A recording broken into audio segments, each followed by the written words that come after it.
Hai Steven Toia. Hai lau tapu paki.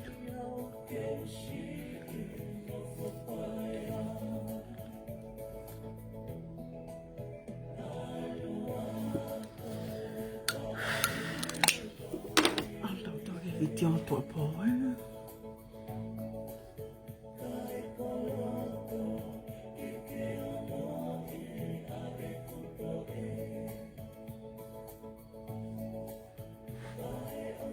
Hi Asmi. How are you guys tonight? I really pick it on way.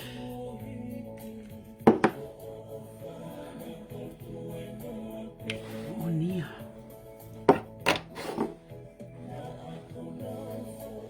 Klim fine na ya tala te awe.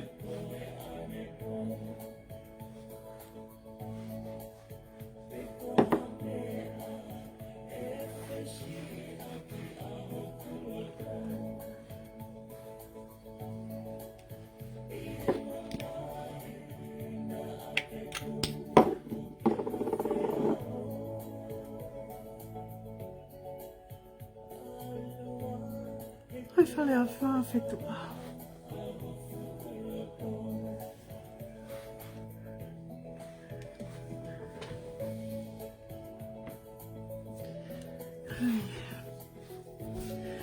Ka te te wa ko ma lotu he. O se mau ki wala ki tu ki lotu. Ape ka nga lotu e pe tau a foi suti ko ya. Sa ia ba te o ke ulai vi ko lau mano e ka viu he.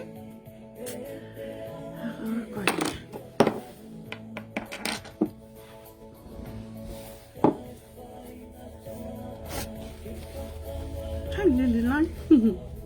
Jacqueline Ruth.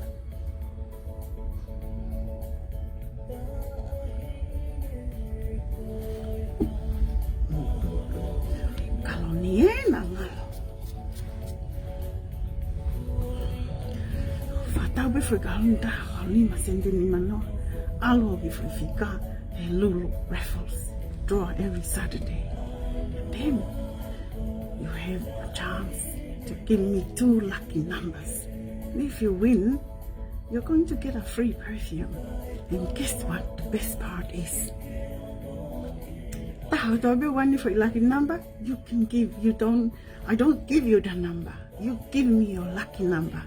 And if it turns out 2 or 3 people get the lucky number, 2 or 3 people will get a free perfume. Hey, good to walk your bed. Hi, Lolo. Liz Kurtz. And offer J. Love Fanongo. Ah, Steve. Ito fa wine. Ay mauhin siya si.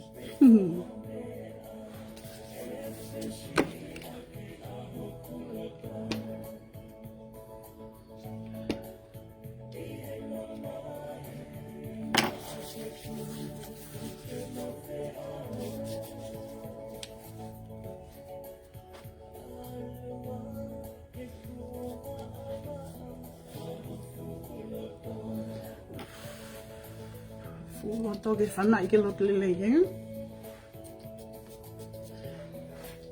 Am lelei pilo he. Keke kaloni ate be maa hoi. For kaloni fo tai ala red D19. Don't na saya D09 Gucci. Yeah, Gucci. This one is better than that one. Nia, thank you for your wonderful hospital. Don't go away, just stay there, Nia, eh? In case I need you. Okay. Nia, how, Nia. Wala fogi Nia mantu yango e. Lau ka fini matua mawoti, eh? Wala manakatanga tai tuya tai momoko. Masik. So, they born lewai. They tuya lewa foi mafana na pego ga me be. Nia, how I make mafana Nia.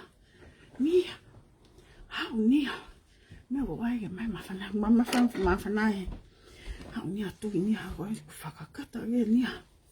Eta tu vala manakatanga tai momoko. Oh Nia.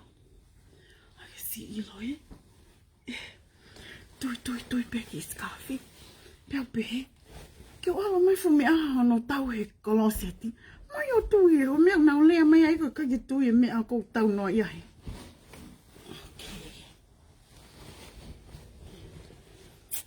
It's okay. Ara mo ila wau ki mea pehe. Ahanga lau. Humility is the best policy. Kau ke lotu. Kau lot kasi suka kau whari ari mea mawhana, he?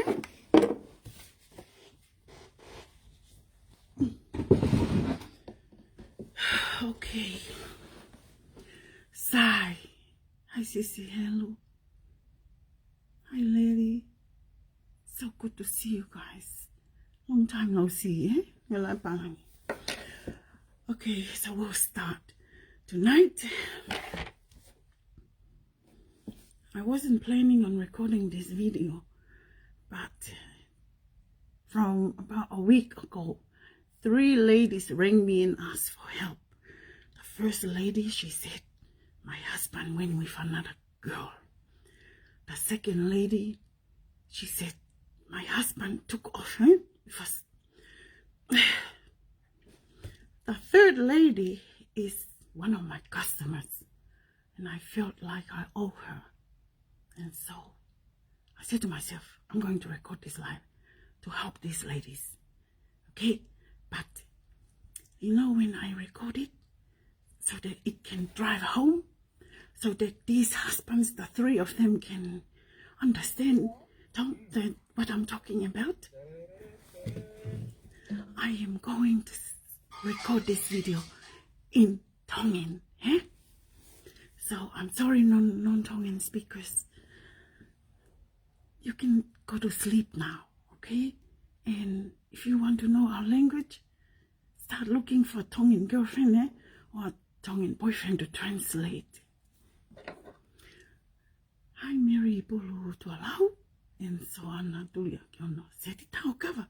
Okay, abe. And Lissy sends. Tau sai, kape yango munga for hingoanta faki. Fai tau laivi. Okay, I fale resi weli na tai mania, eh? Sai. Isi weli, eh? Ma fo isi weli na tolai. Kai mama fai. Kako sai ya bia.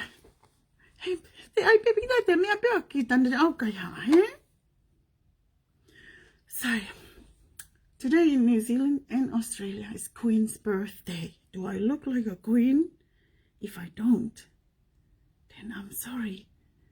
Because my face is 52 years old, eh? Maybe it's the face. But I try to look like a queen for tonight's video. Because today is Queen's birthday here in New Zealand.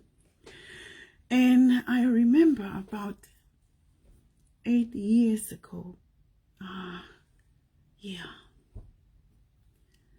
8 years this day. Long time ago in Bethlehem, eh? My husband proposed to me. And this is the second time he proposed to me. Because we got married. Then we got divorced. Then we lived together for 3 years. Before he proposed to me again. You know? And I want to show you the ring that he proposed to me with. Eh? Mosia foi mama te he how to I te ni manoa, eh? Man, eko fia, eh?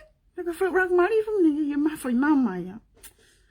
Sik sambe masig foi. Be grateful, eh? And at least you have a ring.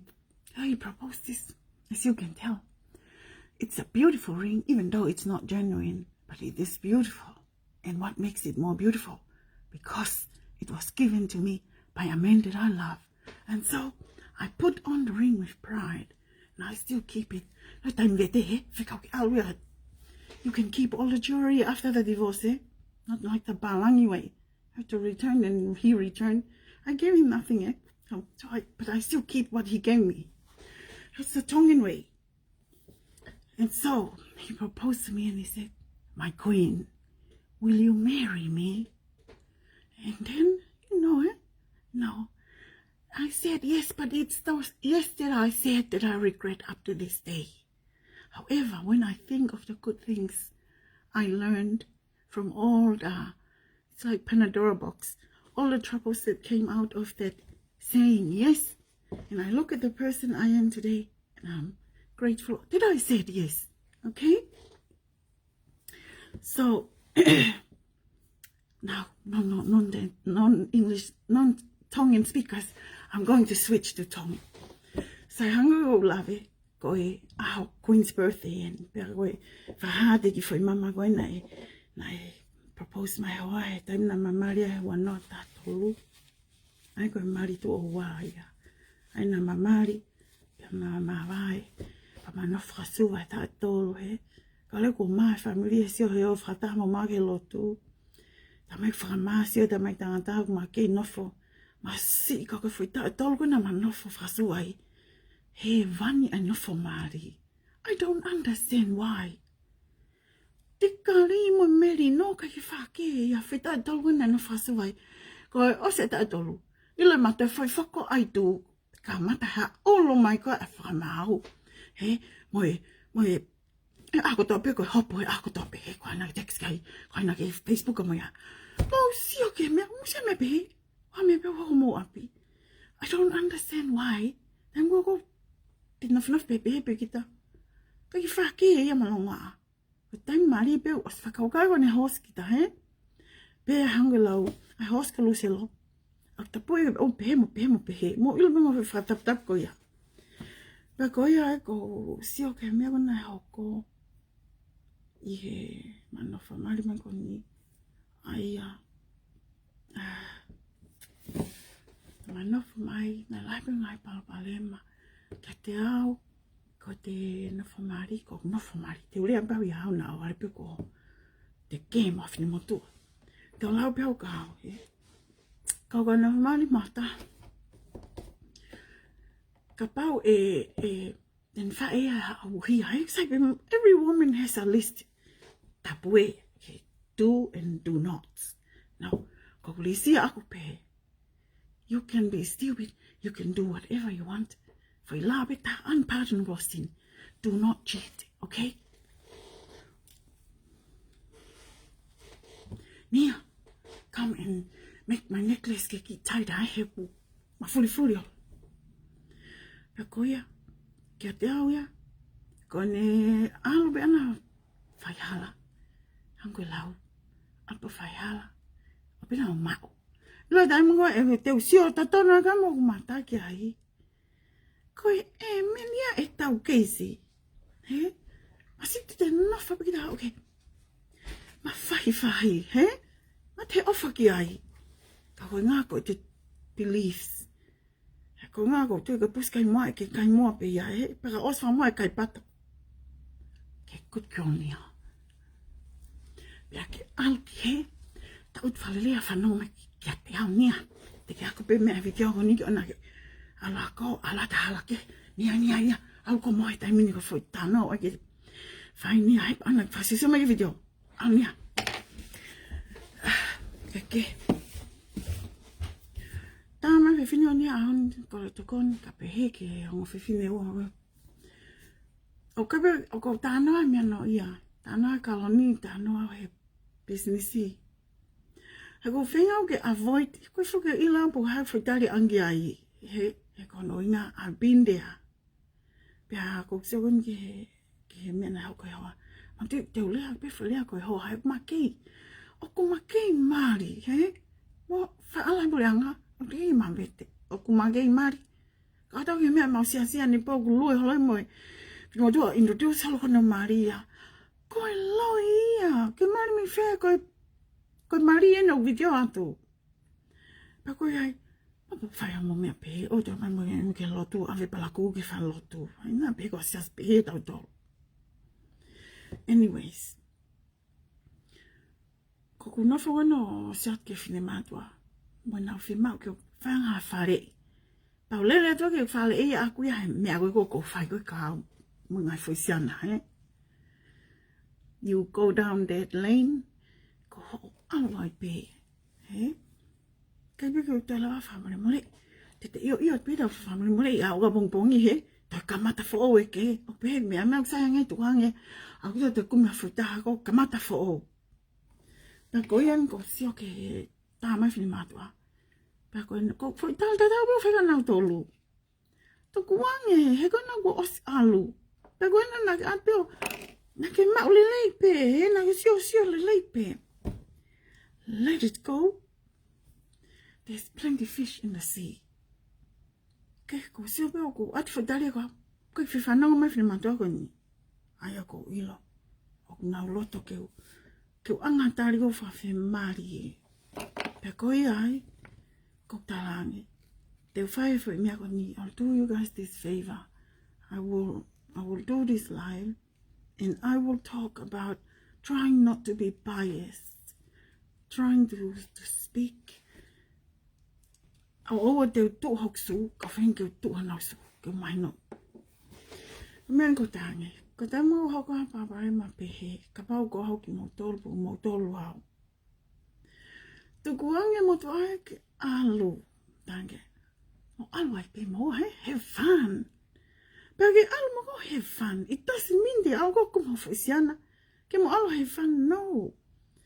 Alu ko hau ki whanau he, whaheka ke mo o tau alu ke pāka. Tau alu ke whare take away. That's what I mean by having fun. He go taimo alu ai go for sweetheart au ko mo take. Peki to ki whakaukau ko ki whai foi mea tatau. You all admit to it. To ke ka pauna ke os kai po pe ko lotonga hono famari. Ke mangan peo ke mangat mo ko he. Hey, ako ka vivina no lava. I can't. Kai de no famandu hange pe I break up ko ngai family. Ko ta ok mate. He. You have to grieve. You have to allow yourself. Ko poki ke grieve. He ke grieve, he ke auto a kovi ko holo tom ho mamai. Grieving is like crying. It releases the sadness, the sickness of heart, of mind, of in body. Release. You have to grieve. Because whakatao pia alo pakakao feito. Don't put up this rigid face. No. You have to grieve. And you'll be, hey, kake the grieve ya we bit tang. Na see my good. Sai out bit, eh? Got a tangy, I don't forget, kai family tatu. Pepe no for up your own lavi, along our livia. Say, you're going to hop boy when you speak from experience. Oh, see, I want to have all my background go princess, eh? If I tell you about my api, I do fight there. Pero hali kita mari mo foi ta lili wala o ya wo sia foi ficar ho full tuk mai nge ge ma o mi mo sana. And now wo to confined to something. The thing ke tau ki ai ko nga foko ha because I want the relationship to work. Pero atu ya ako so fa palata there's no fairness. Akai fa lelei he. Pero men na ko. Ko no fa kam la ko sio ko uhinga mavae wa foi mari to wa. Kono ngā koe ki ta haine tau ta hono, me te fis, he? Ale ho ako, alo ai ma business tonga. Alo e mandu ia tonga, he? Wilo be tae mo I ha tafki New Toa. Everybody know, everybody, he? Peka pau, mandu ia, no, ilo he lai, everybody knows. Peka nau si ole waki he, siana foi tula, o glua ala mai ta haine tau ta hono, ha meo hoko kua flat te messenger aia. He ngai foi photos. And I'm looking here with my own eyes. Mo mandu ko fifina ko fema pe ko mai no. Nyango ko o mai ko sef ko be. Ko na tau fata be fa na kai pola, mana tau dia ofeka ki tiny hanga ki reka. I always try to look at the cup half full. Full pe kai sio ma pe ki olunga. E anga sio, te ha foi lai ta he. Ko se ko tiny nyo ono ta pongo como todo y muy sea está en security go está no he ko sio que hay tamai security he con tok check out no pe mai average ta ni muy feo no no sei muy claro he está y porque security man tu tonga he Phải ta yêu cái phụ gia lao cái này hàng mà lên ta vào pe. Bà coi phải ta sen mai. Cậu ta. Mà si. Mà halo cái ta ni mà son ni mà có sia. Bà coi cái tao ít là bộ ta hi ni bộ ta mà si có ngay áo ni ai. E si o mai có sia này ta coi phi phi nè, si mai có phi phi ta coi te fa fa kita có sia này. Coi ngay áo ni pe. Bà coi ta ni sao ta ulo. I have to make sure. Hè? Theo cái việc siêu mang tài nhé kiểu soát. Bà gọi lỗi gọi tài nhau. Phụ ý mùi sẽ mùi. Bà gọi này phải bê. Phải hạt bê. Đào bê. Lôi gà ta. Thì ta đi hết. Here from the horse mouth. Cái hạ ức phụ horse. Kiểu ếch bê cái horse. Bà gọi hai ủ ta gần. Hai horse hết. Ếch gạt. Voi áp phía phía anh. Hai horse ếch gạt tâm. Mà nó tụi hết. Bê mà bà gọi phía của mai mari. Ôi fanongo phổi tinh. Hiện là hạ kéo. Cô sẽ đâu có bé sinh nhật này. Rồi ngày phải lại ta đâu này sinh mẹ cả cái. Cô này bác sĩ cái này thêm lại mi. Siêu kia ở tua này ở phải body hết. Ở đây phải món này có lọt tu. Hàng bé kia ở mấy phải món này kiểu sẽ tao nào phải chịu ai. Siêu lelei. Coi ông ta asa mà ông ta em là ta có tao mấy hết. Một tele hết hot tele. Cô em keke hệ tao mi ha. Thì em tại ở sẽ biết phải vài à. Hè? Tôi đi cái tua. Bé có ai cái anh cái lấy tua khá cái mà ta mà pun. Nên mà pun cái áo cái hôn cái mà pun. Bé có ai có bé. Có cái việc này còn gì. Ông nào mua fanongo mai mà phải mấy anh có phải. No, every woman is different. Hay còn nói nga. Bà coi. Mahu'inga, there's a reason why a lot of men they go out, they want to make you jealous, so they bring another woman into the picture. Ang nga bigas yung pag ofamon gahay varing nga ngawi hay. Hego nga ako kembol yam ho ofa. Next minute ko sa kakamak kay hello to hala. Kagamen ko siya ko kiyain. Fingo ki fa famili if manto ako ni. Tuwang yam Maria. Ko follow ang na alo thôi.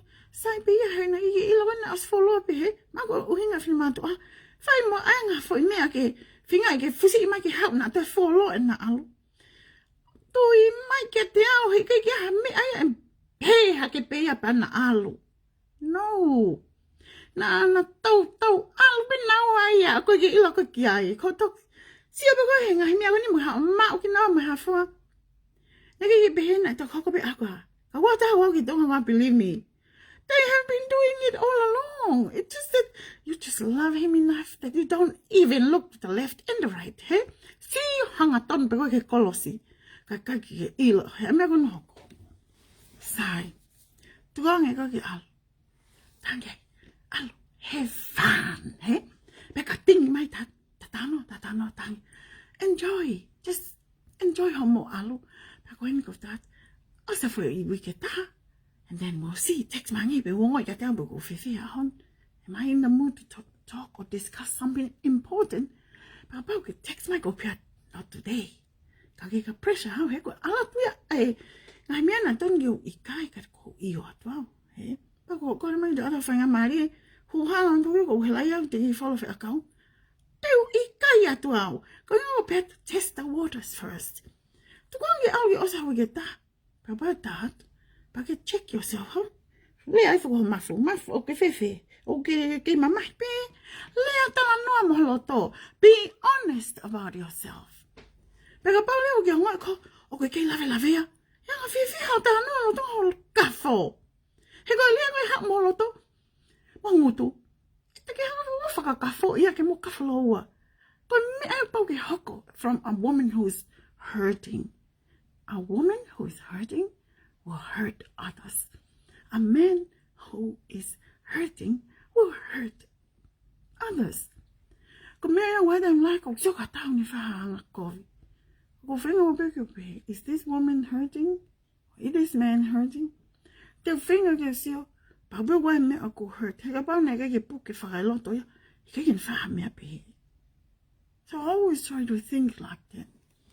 O bao be o go to ta ni o wa foi. Ha mea ia o hoko ki ai.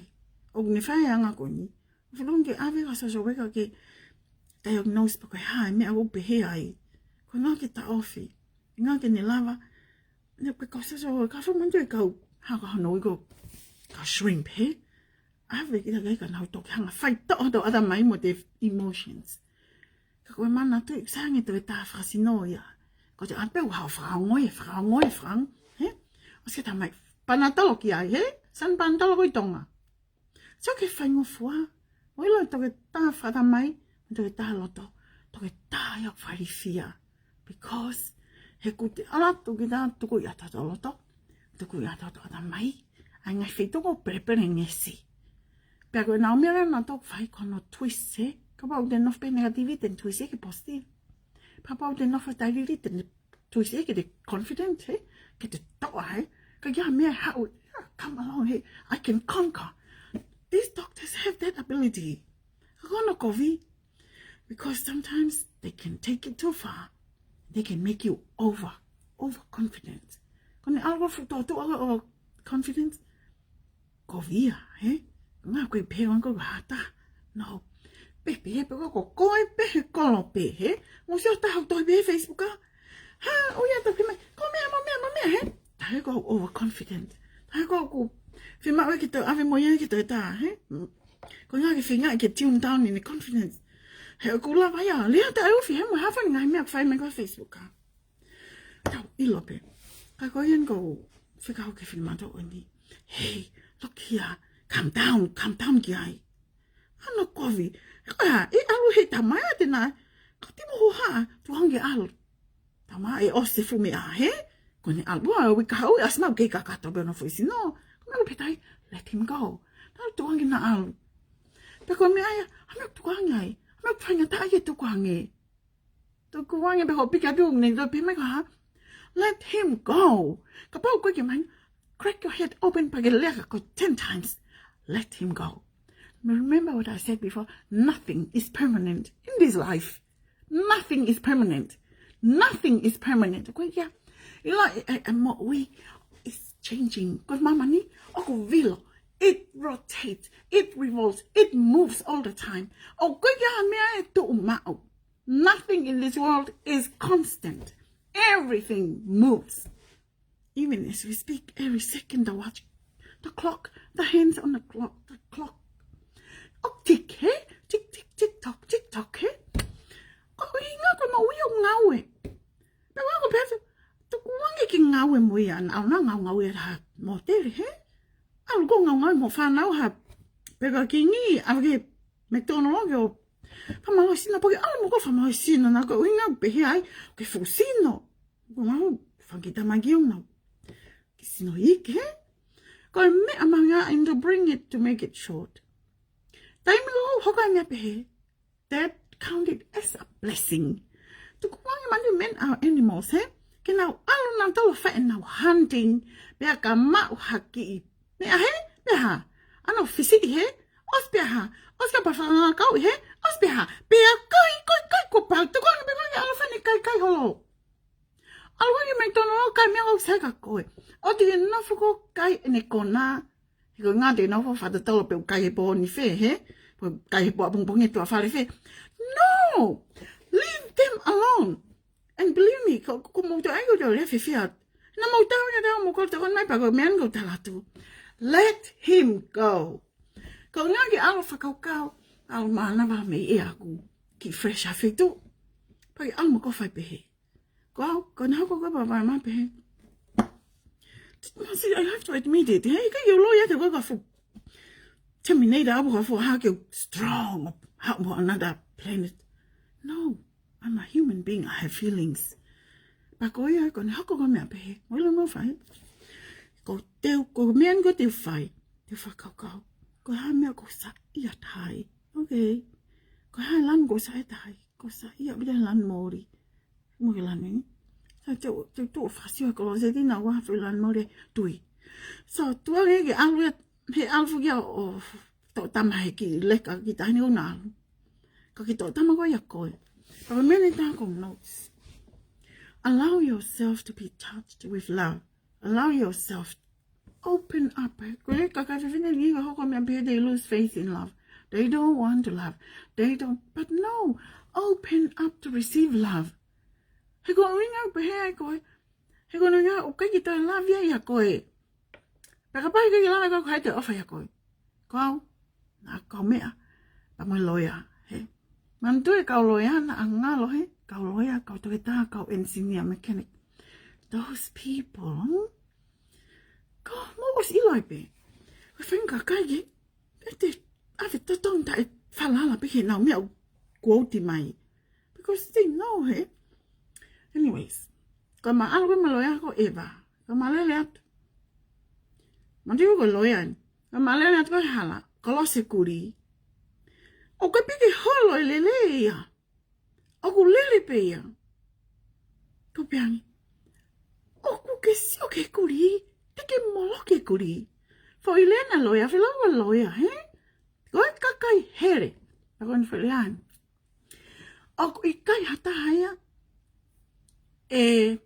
Toi mahu'inga yang he mo'ui a kuri. Pata kuri itself. He? Mo siu ke rea a loya. He? He ikai ki hata haya. Mahu'inga yang he mo'ui a kuri. He kuri. He ko mo'ui a hai. Mo'ui a kuri. Pego ye? Ko kope. That's it. E mate kuri. Mate kuri he ko nafuke ko whakaukawe loya ya. Ta kuri has a mentality of its own. O te tonge pe he kuri, e tui ahmea le peau le ake o maha ko man le o mahe. Hala ata, o tu pe kuri o si o mai. Ka koe ala tuina loya, o toni aka mai le ange, ka kule le he tohi koe loya. Ta koe ko pe, kakai. Ilo, pohon ko ta, to koange maria ke alu. Si o koe ke hangi ko kuri tapong mo koe. Whakakau koe ka koe. If you don't love yourself, nobody is going to love yourself. Okay, you have hangela loya. Keke o whagoia koe. Mo ke whamau'inga pe koe koe. Pea ke treat pe koe koe. Ti te tari koe hasiana pe hei koe. Treat e koe koe. He? Alau ho kongo whaoia viria monia. Mo mai he? Vae koe ko koe viria mfota. Vae koe. Always ask. Papau te lue lue ata he molo he ko sato ku. Wam whaaru ho mantu e taimo ya. Alfo ke mantu ko alfo ke hampa anga he. Ko loga he falfat fota. Saya foka fot he. Ko ololo ko falfat fota ko hila hila. Ka pau pe mai. Ko fota nima. Tola nima. Ake pesi wa tola nima. Ko le ni se na ke fota ya he. Ko when somebody contact you hango alo vario king es nima. And when they touch you with love. Why? Because they make you feel good and they make you look beautiful. So, accept love, open up and receive love.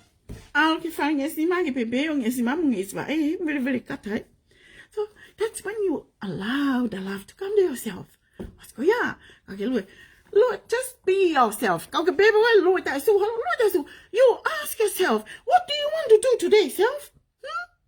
Kapau pede self Lord, I vai public to kuia. He porque ko polisi ko faka ho ko pau. Ka gon go tala. Kapau e ole vetunga ke ho faka wa e tunga ko ya. I ave ko fa ho ke fale ka tana house, he? Ka gon be tatu when it gets to that point. Ka ile ko awe to tali fe tak mai. Al go ya ka ta go professional me ko ya. Na go ai ai mo marito ko ya pito. Ka gon me ko tala ka mo tolu. Please. Let the man go. Pako henga tu kamaya. Let the man go. Paki al mo goe. Go mo goe. Okay, go. O al fasia me ako give you love. Ako fasaya al fasken hen. Ko sa mo be al fasken hen o ko wi ko hospice. E ko ninga ko falen o ave ko vai en al fanki ti pota, he. Fangaki yamandu ka vai they keep a lot of things. He time me for love man me in my old fashion. So ai. Lo fazia si ha o que fangi foi case o fa o lip de fera case be $2. Ka special o ni he mama fangi foi case fa o go foi lipia go lipstick case. Mama fangi he $2. He mo me why? Because they've kept it for a long time. Now I mean I passed down me my he. But I go sa ia ma because I always think of my grandma. Ni fa tau he fangi me okay. Ako ki se tangai pilo he no tui o hai ta ngai a honu ke olunga tangai pilo pe. Ala fa se fangi me wa ko because I'm from the past. I was brought up mi ko ya he the old fashioned pa ko ko ko he unga ka fitu ko ni o si o le ko ala wi pe he pe ka te au ha me o ke fe ka a ni ya te ala ko mai papa te o ko sa ia ke ala mai aki matala akau o ko lai pe o matala akau ya pe matala akau lo I like to see it ala mai pa ko hu te fare matala akau o tu mai foi panse ko fu ga mo ki sen ni matala akau te ala mai ha foi matala akau pa ko matala akau pe hen te ko mi ai matala o lai lai moto because ko ilo te ta out for a long time o si of ke matala mo fatakau e ko te ha le mo la a ko he ko pati fata ka ngai ai mo pe he ko a ko pa ka le si o he ke he pe ha ko ku ta ta ngai fu vaske me $2 na fu plastiki mo hi fai fa ko so mai wow na pi puti fa moi moi ani po okay foi moto he ke ho mai go ska mata ke pe hello he aku open up hello can you hear it I can hear it he na fa na pe na go o ko fa se ser he ko ta mo ta fa le mo fa non ke le man buna ko ha me ta mai man buna ila na foi si mai go was ala fa telephone ani ya ko do you want me to ground your phone? The auto and listen. Try to listen. Then go how I have it. Fanongo have it. Have it. You finger that kakoi. There is if you listen with your heart. The lava ilo. Go fuck mama ni or go message for every living thing. Fanongo like if it was a mighty matala mataka or why for fika we le atuya. Ke fi ka hon. Pa ko sa ia so ke matala mataka. Things can change. It tells me that I can be unhappy yesterday, happy today. This is a changing world. You can change your life and make your life better than yesterday. It's here in your hand. Your life is in your hand. Not the driver of a lawyer. O te ngalo fe tana ke kuri, tana ke matai akau. Al fasia ngai me ko ya, ya ke ilo ya hon. Nature is also ko nature. Ko fe tu o ko poto loya. Nature can bring a lot of your energy back. Kawai mana tu ko tau sino na ngai me ha. Me he umea. Na hanga o tua ta ponge moya. O ne to ai umea. When he mold us in his image, then he malema manava mowi. Ki tau tol o to mowi. Peko tem di tau mate ai e foke fu sino, he? Foke fu sino ki hefu. Hena ngai tato me hefu, te tato fok pe ki hefu. And therefore, kapau na ngai ho sino me hefu. Then try get touch base ho sino mo hefu. In other words, with nature. Ko nature, ko foi mamani ko ni ko ta fa ya. Ki mo e mai ko he, ka fo mai ko me he, mi ho fa fa materi. Ko to ta ko to be mamani. Ko ta fa ta ke mother nature. He na nga ta to me he. Kere mother nature. Ko fo mo on ya o to lo. He ko me ngo ta hurting ai. Pea tau alo lewa i neja he. Puka ki ilo kia whei tu hanke wao. What a waste of money. Ko ilo whako na mea ni e ngo wak whakaukau via monia. What a waste of money. He? En tau hao ke whei tu pala kūkoin he. O tau to sat ko fu kiwi o today he. Fu apple.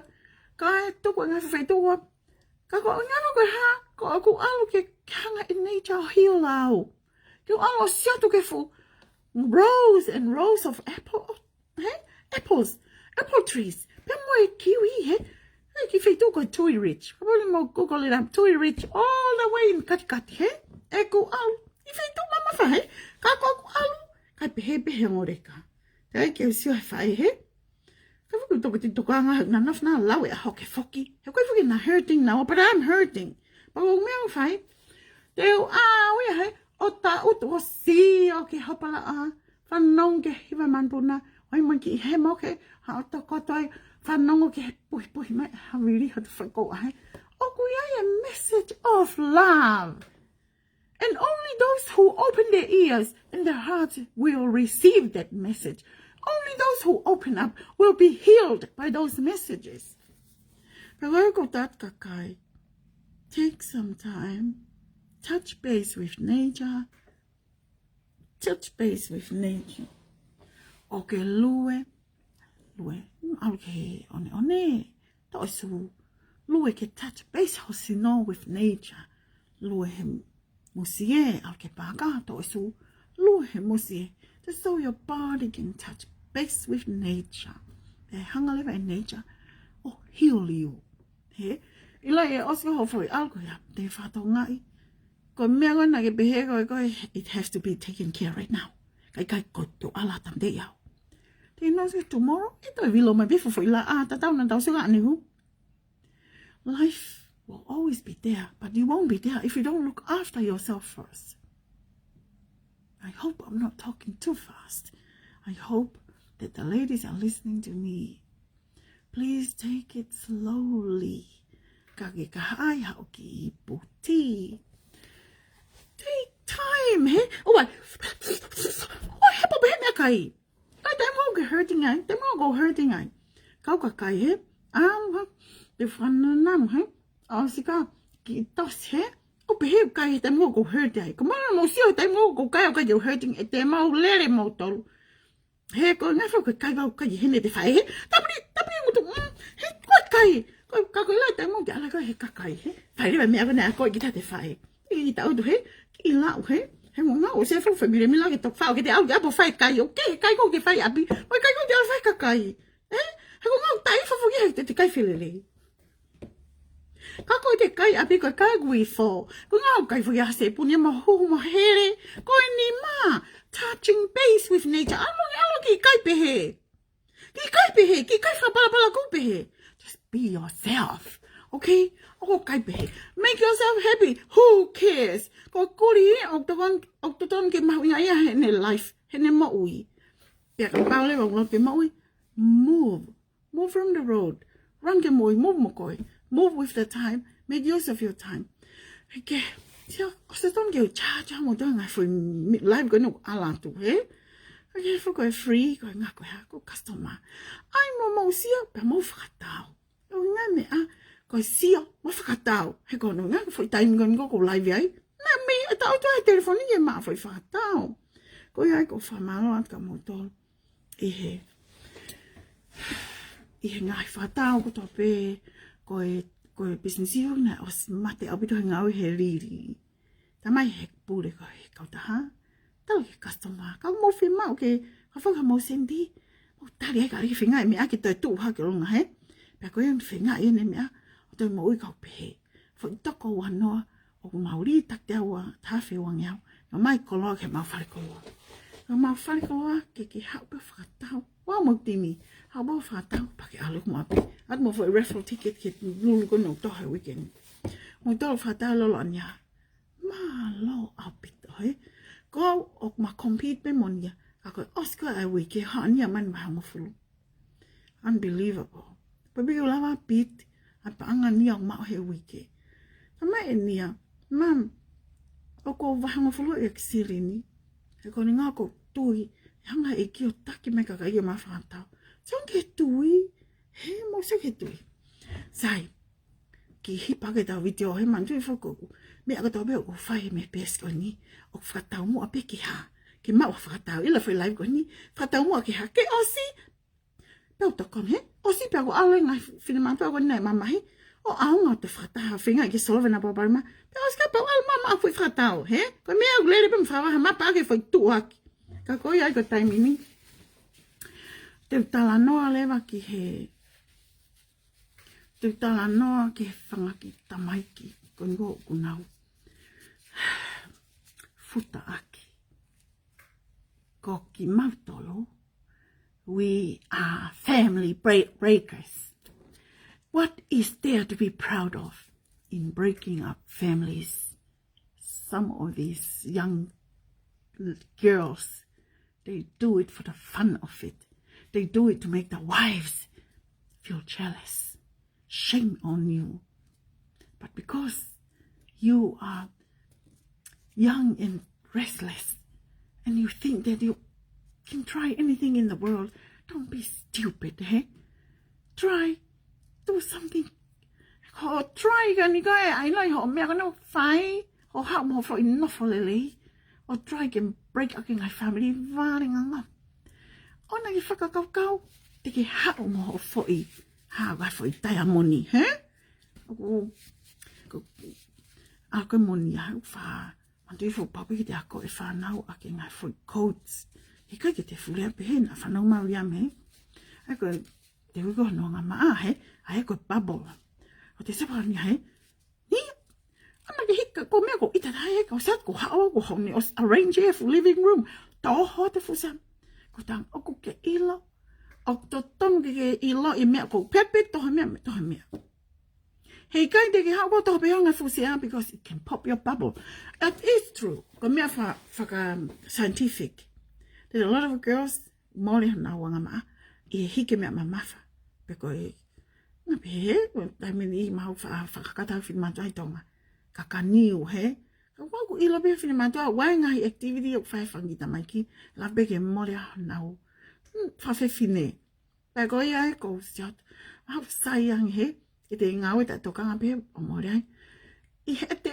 alo mo te foi no lelei ko te fa ka to ku mo foi ta wo mo ke si te ke lava fa mavae se ana mo na mari forever. Dream on because statistics show go pau be he could be last year go and now give me mavainga no do koi mo la for hiva lucky dupe eh beautiful woman is another man's plaything go tala mo ya yo mai ka ta mavainga no ka ke ko fangita mai ko ni ko me aya o mavainga ko amami eh que tu que tau te whalala to so I wala tai fifi o e ko wala e winda ko tui he sama po wala e sama tui winda tu pe ko e ki whaiteria pe ka kai na ma wala tui e ke pe wa wala ke tui ke o ke lotu po ke ngai sia si ka wan ko talat ka mo to na fa ko sio I ho ki fa nau sio ya me mo me o ti na fa sio te o e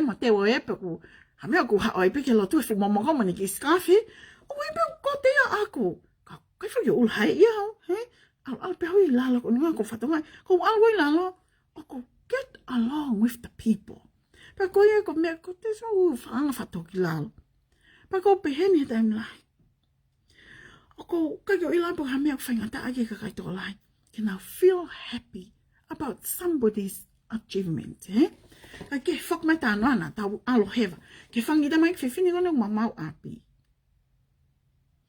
cô đây cái món tao này có lelei cái món tao màu phải thế này có phải lelei cái món tao màu phải bên này phải Fatonia phải chỉ phải biết cái Fatonia cả cái phải biết cái Philippe các con tát cái món tao please it is not worth it alat hasiana ok mari sio kono foi tuhu sio ki foi tuhu ngo alat ko halaka kalo yakoe sio ibe ko hamia wingi la mea he na ko osimari sio ke pau pa ke be smart faka mama o ake o mataha he go ne foi sio atu a ana o hange ya ko sio ma pepe ko ke man tu he ke matai hu matai hina hu ko ha te sak ke pepe he o ku fai no koma fine hu o si ka he pa ko osi fu kia ha me ho ko de mo fi wai ko ne hanga ya o fu matai hu o ko moto foi matai hu e pa ko ha pihi mai me keke he o me fu da ma ke pepe ko tat ka fangi da mai ke fine ko foi tau tu na he mo ke faka gau in hom bani ngau te ke lava mama e famili ko ni pe osko ya e te ke en ak mo ya no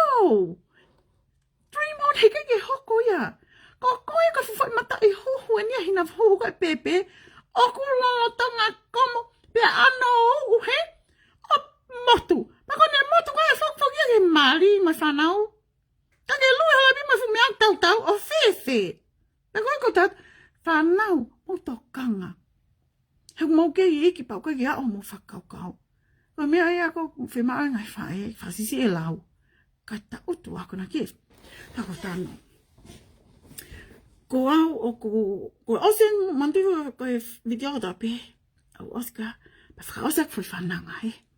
Ka ko lea ko ni, ko ngā ko lea peke mau tari e wakonaki, because I was there. I was a homebreaker. I will share that last. Ka ko anga ne whakaukau, ko ngā ko te go through he mea kapau te ako. Pea wai te whanau, pea te make sure. O ko te, ako na ki e whanau, don't go down that way. Never go down that way. For example, I mean for ko whaikau me ania, he mana tu e ngai fwoi video mai ko e he.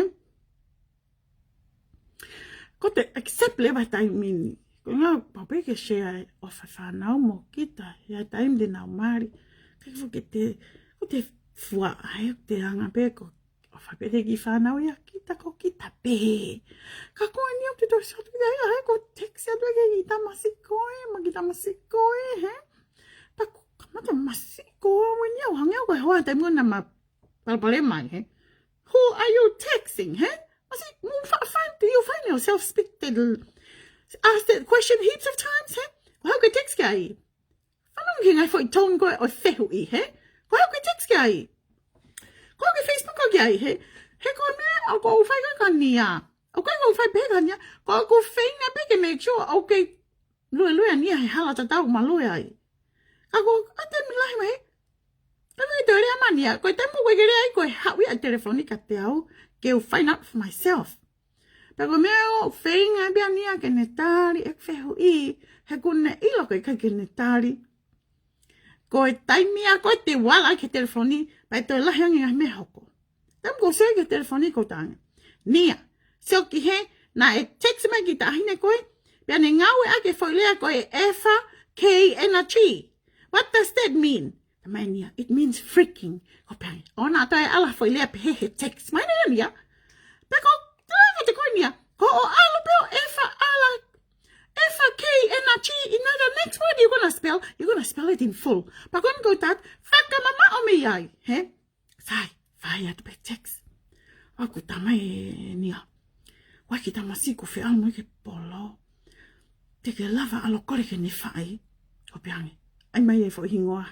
Mansi, manti ko lea pe ne, ka mu ilo pe, e mea ko tau loto. Ka ngawa ka ko whainga pe ke o inia e shoes ke o mai no. Ai mai hingoa. Ai mai ko pe. Oh no, nia. Si holo pe. Ta ko huta levo lo nia. O te ke kapa ki he. Me te ke kapa ki he. Rainbow nia te tau. Tau whakapeka maha feitu. Lele pau. Pai maha ki tamsi e taha kou whaingo fua rea ke ni whai. Ko no, kau hori utia he mau feitu. Ai mai ha foi ngota nia. Pa ko fene e ma taula ko monia, mo ko sat ke ki damsi u mari ha ko panga nia hoge ka. Lu mai damsi. Te lava appointment mo mami, what for? Ke o au ya ko nang ke ha ho mo nia polo. Mai damsi, okay. As lu ek damsi an. Ai fuck mai ya ding in telephone. Fai pe ngai foi hui he, anu mo fai ko mo mari. Who are you texting? Emania. Oh man. Did you tell the guy that I kira ko tala ke ne ilo? Ko peangi, he ko ha kai me o ke tala maha me akati au. You know ko tala ai mai peko ne aloha ki ea. He? Emania. Man. Ko nyo ko text mai ia. Wano kio whelenia anan. Ko peato, nia. Tari ai kau ki ihu. Ke fits tu kamo e kukolo. Hai ana ingoa. Tama ingoa. Kaki ilano ingoa. E ke atu ki ai. E, tama nia. E kaki ntala mai. Kame te ntala mai ai. O text mai ka koa. O ke ua mo te lupauri. Koa pau ke ne tala. Kai pa oti ki te tari ka ne text e ka ale ke ntala atu hingoa tahine. Tama nia. O kon ko hingoa tahine. Okay. Unu koe ki he ka hua te detective a whai program whatatolo. Masi, to be honest with you, mau alo ke epi o koe if ta Facebook ha ko hai, ke mau sia ke ka kai kong ne view ki mau tolu. Mau alo ya yo ai download for app ko ya Facebook ka, ko mau sia ko he ne view ki mau tolu. Ko hinga ho mo Facebook ka ke mau ma view ki mau tolu, he? Tala ngai ape he. Pa ko mau sia ko fo hinga ko huto ngea ko mo pesi, hono view ka whatatolo i forget man di fo he. Because I need to know, he, because I, mante ika ki te tukuangi no e te ki tamagi, au no ia mataha kia polo, he?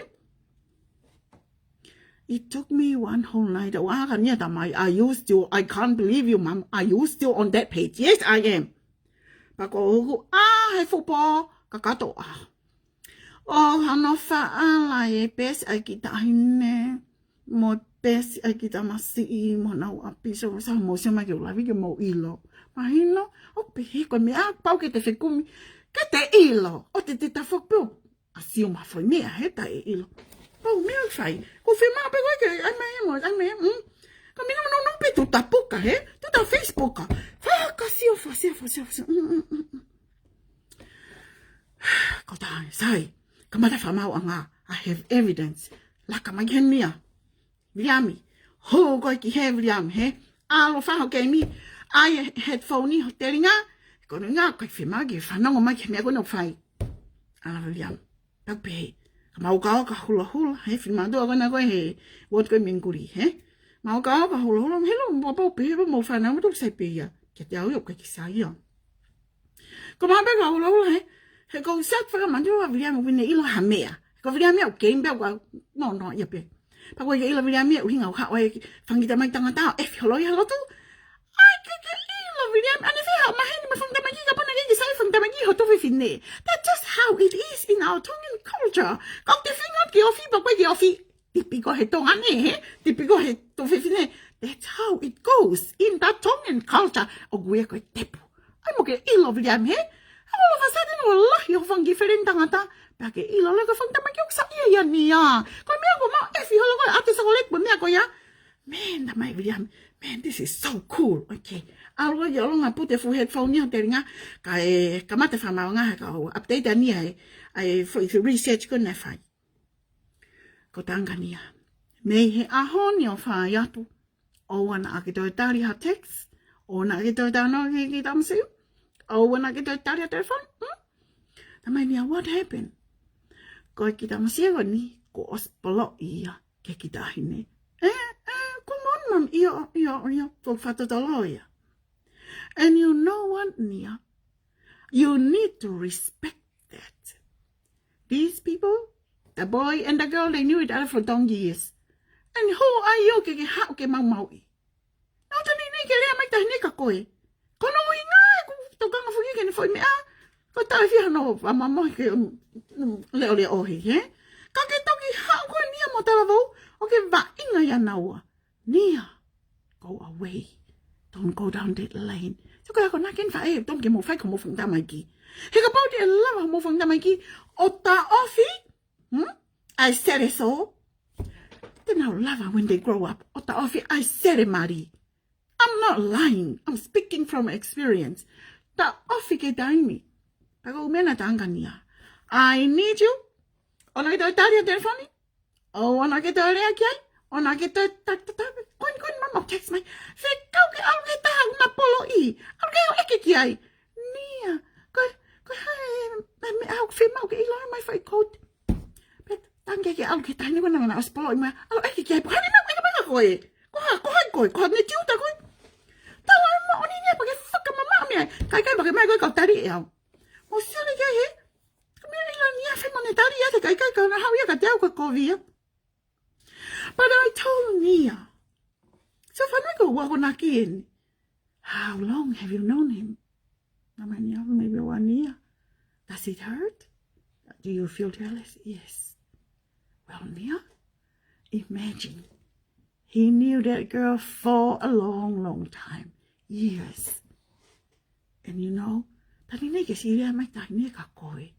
she's hurting. You do not want to break up something so beautiful. Keep away from it. Respect it. Don't go there. There are heaps of boys. Heaps. If you look at it. Siya na kayo ay. Kakituguang eko hetenehang hurt the poor little girl. Respect it.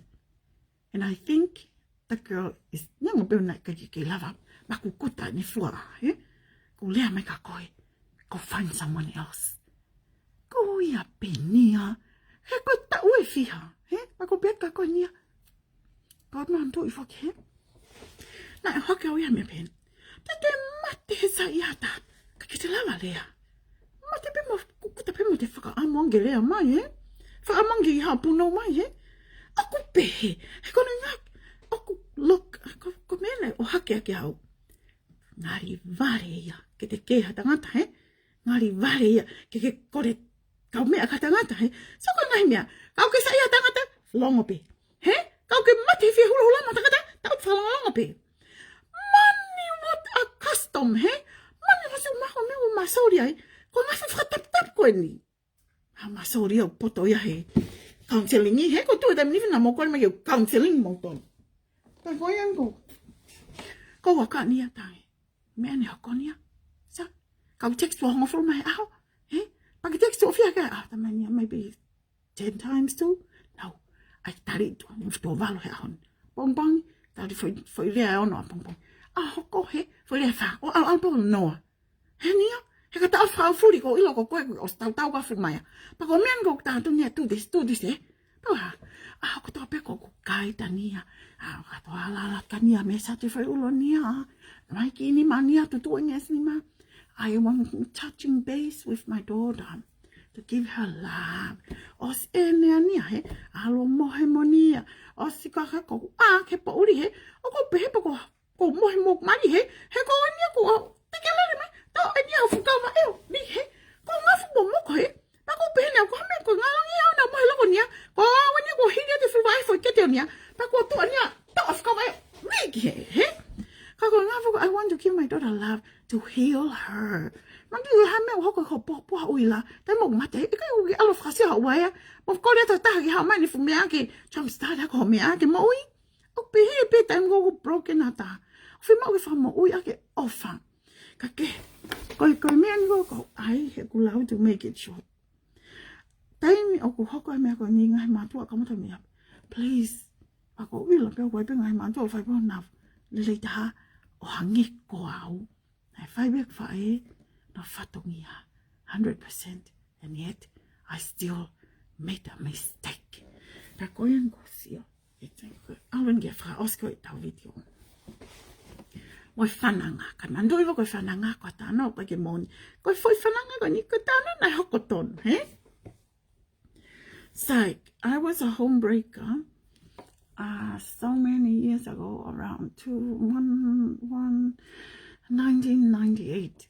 I was working as a radio broadcaster. I motolgo na mo I he A3C, no iba na tau ngā ui ai, na apply ke ngā ui he radio A3C lau news, pia kake nau tari exeni, ko ngā na wako I Amerika.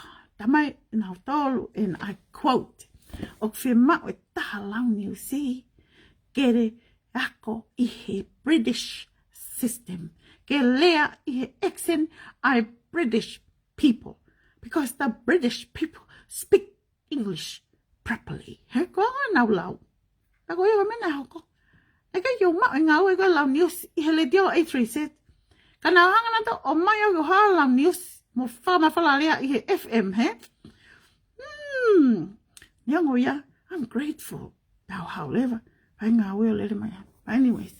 Hai nga mena o ala ko ngawe ke whanga ki ngawe tatong kovi ko ni he ko hana uhinga ko hana mole ngawe. I'm a teacher by trade. Ai na whaiako na ko moilo mo togo nei mama o na moilo na whaiako ai I he tau e ua. Okay? Sai. Taimi ko na lo tonga whaiako I wawau na e terminate di au. Maybe for a termination letter, yeah. O I kai, lai ngai foi uhinga katoa koe, he termination letter. Kai ka mea e nai mo oni. And I know, because he koe poto au. Koe ngahi mea koe ni koe bull katoa pe mei mua ki mui. Because I know I didn't do those things. But koe ya evidence, I can support. But koe ya na hau lewa me, osan terminate au. Ko hau lewa ki tonga. Alo kumi haloia. Ke whaka ilo ai ako. He nau terminate hau. Kaka ke nau lava supply evidence. O eke atu sai. O hau lewa koe loya ai ako ko lakiniu. Now ha, now alu, ako mi haloya. Ko time ko ni, I had no money. Ko talanoan ke how I became a home breaker. Okay? Sai. Mana to igual. Ko fifino ako tau ka mo ben totonu. And sometimes even in this case, kono ngana ako lot of prove the things that to go on terminate ya ko me ako loi. Hey? I was willing to go all the way. Ke lava ke prove ek money at whatever cost it may take. Sai. Then go ni now how al ya look vi cost. Now al ko ngahi mo lo ko lo ya ka kai heli. Ngahi fu. Mahu'inga ya masi. Ya be. Malo. Hau sai bia ke tukua. Tukua te whakauka ki te whaki muri. Alo ki ta. Anyways. Pea ko ia he whatai muna ta ngā ue ai ko te alo. Sio ta kai holo. Apply holo he ngā ue he koe koe whai a kope o matai doi. I also have a degree he broadcasting. Pea moi media. He. Hao le mai alo ki tokai kolo. O apply ai ke ngā ue. Ko lau ni usi he TV7 maha taimi wau mo ilope. Kai ke whameke tānoa ke whakanono. Taimi ko eni. Hau he pōko ni ko mana tui pe. Ko luki ve koso. Tapang mo ia rest in peace. O manaka mo pe ki hau. Mo ne. Mo kau mātua he. Mai o i whai kawa. I don't know pa meu nau saya he o ma whai kawa iau. Ngai fu mātutua. But anyways, kako ngā whako o mai, ko se ke tamai, taimi ai whaikawa, te pāhi ai whaikawa mo ta utu he, kai whuki hata hai e ka whaikawa ko to tō, ko whumātua. Kako mea ksai, he ku te ta utu, pa te rako ngai mea lai. Ka ke, ko hau na, ai loa ko ni, au sepe ki ai, na I kai ki sa ia he pricey, fuma mawha, mantui whaki, ko loa ai a koe ko lakniu. He was the best in Tonga at that time. Kakoya ko be in order ke lava. Just look like the winning case ko ni against a good lawyer like him. He kakoya ko be he. No alga luki ko ngako sio ko lawyer ni mo makolo. Kakoy pricey na maalunga. I was terminated. Na keke na whole kato exili ni. Na keke oh my kato paanga ai na laumano. I ta oewa na whaya koe. Sai. I needed a good lawyer. Pa koe na pe. Sai, ha uia tauto. Ai whai kawa. O hui kawa kau vai mātua koe ni. He, my dad mo ni kau buddies. Pa ko whea ku, mana tui whake he. Ko whai kawa te look forward kai. Ko ngā ki sio holo koe kau mātua. Ta koe, na whai hau koe ni ka, lawyer vei kosa ko whai kawa. Ma ko whai kawa tō tolu. Ko whatongai, hau e ma lawyer taha. Ko loya ko ni na lotonga whai ako ia. Ia ko anga ko mausiasi. Kako sio ke mea ko o vale he ko introduce mai ko ia ko loya. Ko ia ko whai ako he mausiasi. Tato introduce mai ko ia ko loya pe moia. Kako pe, wow. Ko ia kai oska whai kawa. Na whai eke eke. Kako pau tine take over case. E whiha ni totongi. Eke mai ko hane fo I tali. Free. I will do your case for you. I will represent you for free. Mama tu e taimi wa he ke si no saista hawa. Ma futolavo. He niango ko osmari vete he. Ako mana tu e whaki. Ko ke tau he pau si no ma amo whawha he. Pa ko tu I must be. Mahala na aku hanga o he found me very attractive. Eku oho vale hele tala mai.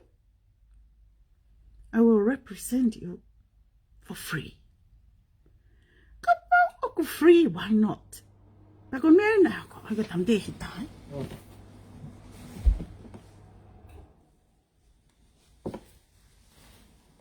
Ia we. Sai, mana ako.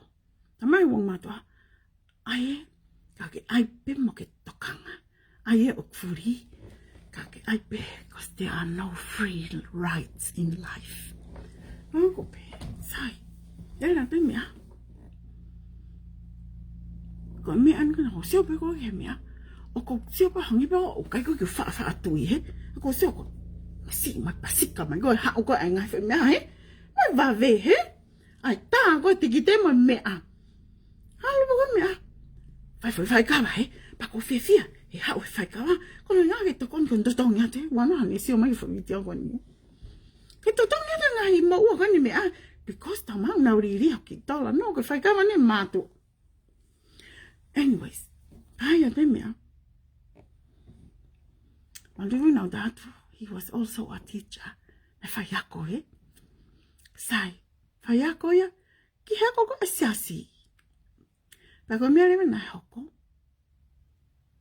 hệ cái ta đi hệ sia si á mà đối với cái sia cái học coi này sia si ông phaka ilo hệ nào terminate nhau lo tông ấy ông lo tông phải học có ai lo cái này cái hệ sia si u sao mẹ bé mà ní cái lo tông này phải học cái sia si của alo ya ai for case against the sia si he o kai ki na fina pas na wa ale me na ko ala tu ni to hi go ki si asi ye ako ke te de ge hopo o ku si o hi fa ako ya ko fo I lo ya ko fo I fa ya ko ya e pi ako ha me na ko pa le me fo to ya si asi gai ko la wa pi ako pen ka ya hataimi o ku ke handle ha me against the church schools ko pau ke fili he me aiwa ko o tuwangi a keisi pe ko o lose tuwangi ngawe terminate ko ngawe ha me na hoko he chose to get terminated. He didn't choose to give up my case. He chose to terminate ke hanga he ako terminate ya pena terminate ya ihe ene piki ma o ke keisi mana to I fok e mo do a lea fae kai piki fanongo na mai fae there are no free rides in life ko e o kune handle ho failo free of charge he pe ko ni o do e willing ya ke let ke more ni ngawe ka ke piki ni ke hoko dwe hana represent ko e na la mai fineki ni ani o ngari ke o mai ko ten fai ka wa he ka kai ta tau pe o ko se ba o ka pe ki ho ha mai ka sa ko fangi me ani ga ma si o ko sa ya ta he sa ya ka kai go sa ya pa na keep their hands to themselves he pe ka ki sa ka ki fa si o mai ka he ha o tok si o mai tam go si o ke hai but anyway so ko fa to mai ben tong a o ka pe ki asi me mi ai o sa ya o hang go ta mai go fai be careful. When you are have a case like that, you must work closely with your lawyer. Because legal, you must be imagine be a pressure. You must learn to trust who represents you.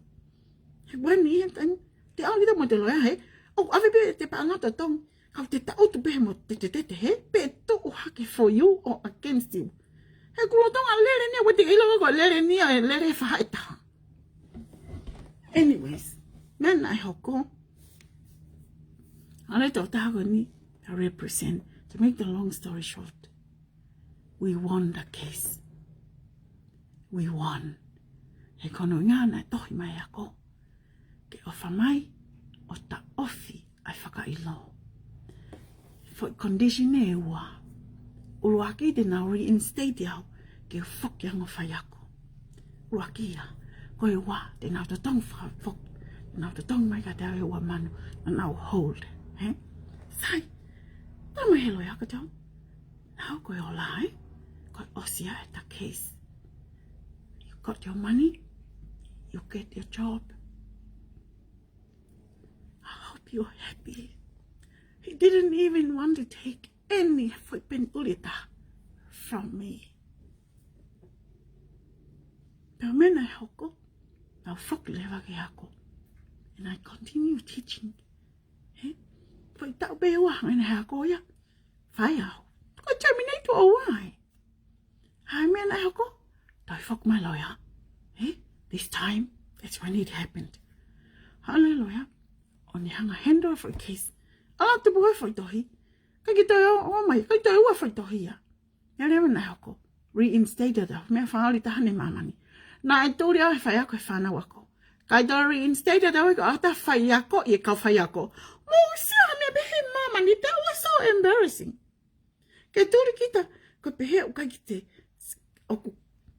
Kono mo ni he, ko nau behe, ko tūri kita he uhinga hala. Whike mandu e kauto ngana ngalo.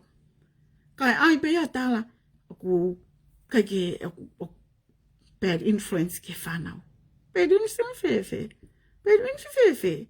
Ko whanau ane, o kai ke hapa mai mawhanau. Kai ke, antu i whaki, e papa i wakiri ila moni. Wakiri. Fitu kake loya, laka mai loya. Mea nai hoko, ta reinstated au. O reinstated au ya, o kai o ala mea whai ako e whanau. Kau ala ta whai ako e kau whai ako koe na nau langa e au tūri au. Musa mea pehe, hau we, e sa te aho na nau hau ai ke o kalasi. Ai kai koe ki nau lato ke o mai, ke wako ki nau tolu. He? Mami e kau sa koe i whini motu ai. Mantu i whakako taimen ko ma'u i lelei nau tolu. Kai peke anga foi e ia taha. Kai peke mau sia motu he e te mau bibe. He ko hono i ngako mau tavi be a bi. Te mau ngahi be mau tole bi. Kai peke mau sia motu he ti. He. Ko e bibe mo i si mo i ti. Nako i ka mena hoko. Ko ngako sata. Sio ke kuahiri. Sio ke mea mana hoko. Whaka ofa i a lahi mona aku. Sio ke mea nei whaka ofa. He was suffering with his family. Mole income. Pia taha. Kai ke ne tari e hase ni te taha mea te au. He panga koe nei o mai he siasi. Kai, nothing. Koe mo pihe koe ha. Koe lere nia he eva. He? Mena ne o whai kawa wha mui. Kai ke toi hau e ma loia kani wa mau tolu koe vai ni e. Aloki. Kai te hau e mui. Hau tō taha pia koe nei whai kawa. Hamina hoko ose ui whai kawa. Hako atke a. And this time, I think, looking back, all the journey we have come through, he was always so polite. He was always a gentleman. He never touched me, never made any indecent, nothing at all. Pako pehe, wow. Kau tamu ne kole mai e maa. Ko osa ia whakiau ia ai, he? Ko pau ki ai. Au, wei, ek whiwhia, he? So it happened. Kau mea mai. And so, man musi o pai. Those of you who were in Tonga at the time, nai au pio na mavae me mari because of me. Ko ngā, nai au pio na osi hiki osi mai bea. Followed me wherever I went. I was a homebreaker. Ka koe ngahi no nua na e mui. Na e mui mai. Nau tari whi mari. Heartbrokenness. Everything. Sai, ai mi ko ia. Sio. Ko sio loto peho ne ha mo peho mai mea kai. Ko sio tu kuntala mai. E talanga no mari. Kini ngahi e koe mea au sai a whaloleni. Ngahi e koe mea au sai. Man. Mo lava. He? Te mo lava. Ke hau hau mari. O tatka koe. Ai e ki foi vāsua koe. Ai o the way I want it. Ai o hele pehei. Kone o tau. Pia ai mo le mani. Te mata. Oni. That's how he wants it. That's what his wife was doing. Kone kuki. A mea kai. Ke ha. A hona mari o manka te au. Hotere nau iai.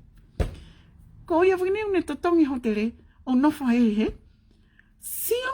Ka nofa mari ma whanau. Whaofa. Haka mei ka ia hakiki.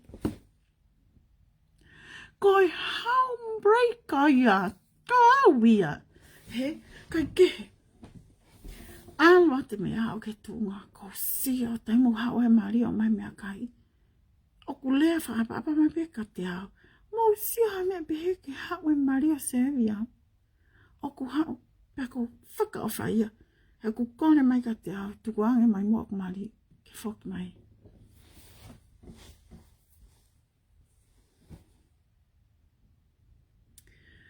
Pau sio. O ku hak ke famili. Si alko ku famili ki vai ni. Mone ki whanau. kole ko mawapi, kole ke whae, kole ke tamai, kole angi mo ka whololen, tuku angi mai umari, wha o whae ma mo ui, haka, koe haka mei, koe kia ospa ngā ia au mo ka whololen, to tongi ake hotel e whololen.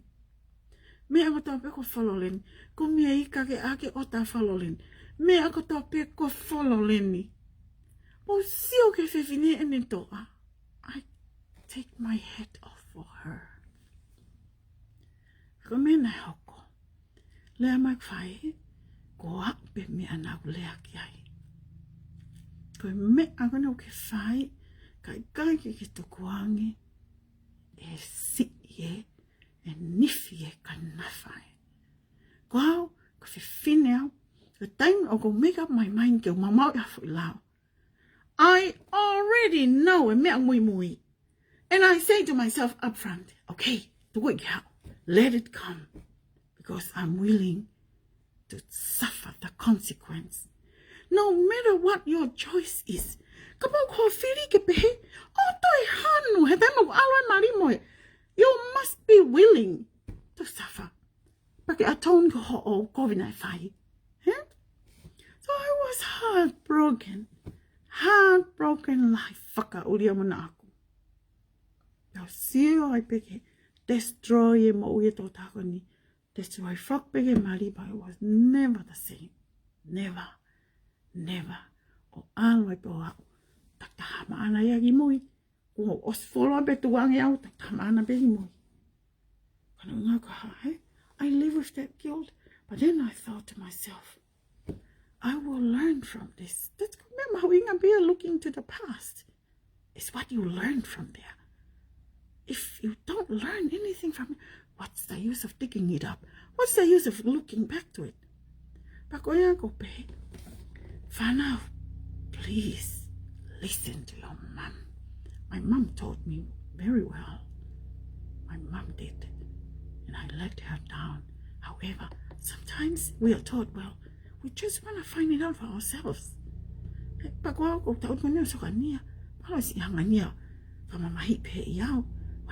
it is, I will let I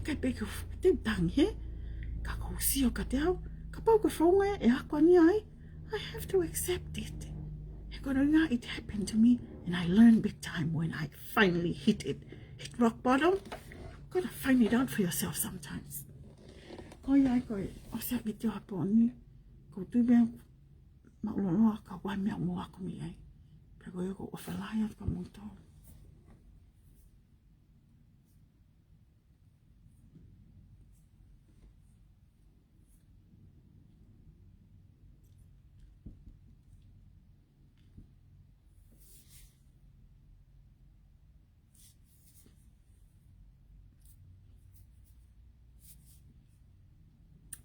Some mothers out there maybe feeling lonely. You don't feel loved. You feel like you can't survive the night. You feel like it's just the night is too long. Hangagalahi, abide with me this eventide.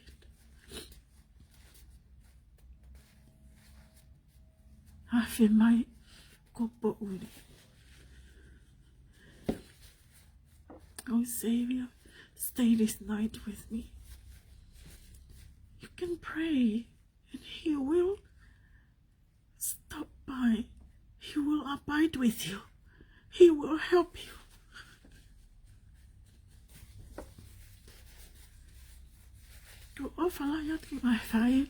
You're going through this. You're stuck in a very terrible triangle of love.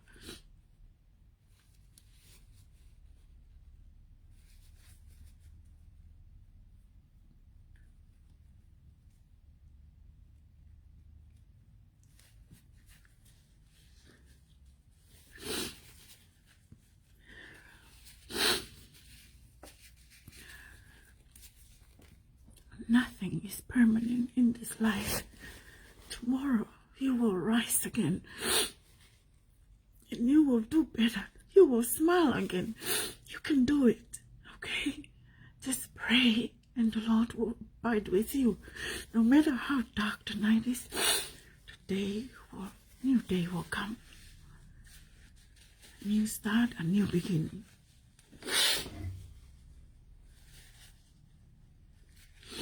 Yak boy, yak baby, I ki vai ko fai pon ko ofalai as kamongtol.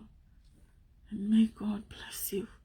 That is from myself, the Princess of Flowers.